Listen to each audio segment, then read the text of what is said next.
welcome. Today I have done my second Valentine's Day makeup tutorial. It's a love and hate look. Honestly, when I first did this look and I first started researching it, it was meant to be a deconstructed yin yang. So obviously, you know, you've got the yin yang with the two halves, and I wanted to kind of contrast kind of like the good and the evil, the love, the hate, the happy, the sad, you know, the things that come Valentine's Day. Not everyone has someone, some people do have somebody, friends, family. It's meant to be a kind of accumulation of all of that. The yin yang style kind of came out a bit differently to what I expected. Obviously using red and black. Black and white might actually have worked better, but white is not a Valentine's Day colour. So I wanted to go in with some sparkles and some red, and that is what I have done. So I'm going to call this look a love-hate Valentine's Day makeup tutorial, and then in the description I might just add like my story as to what it was meant to be. Really enjoyed the contrast of the different hearts, putting a couple of gems in.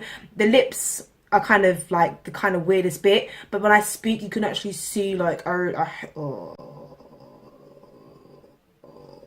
If you know about mattifying lip gloss, you know it just dries, sticks and does not move, so you have that lovely ring of skin coming through my lips. But oh well. I really hope you guys enjoy this video. If you like it and you like myself, moi, please subscribe to my channel. The button is underneath in red. It says subscribe. You can't miss it. Press it, press it, press it. Please like the video. I really enjoy when people like my work. It makes me feel so tingly inside and amazing. Let me know what you think. Let me know if you like it, you hate it. I don't care. I'm flexible. I don't mind. I don't business. I don't care. Nothing bothers me. I'm gonna let you all get on and watch me create this crazy love-hate Valentine's Day tutorial, and I really hope you all enjoy it. Thank you so much for watching in advance. I love you all so very much. Thank you for your continued support. See you on the other side. Bye.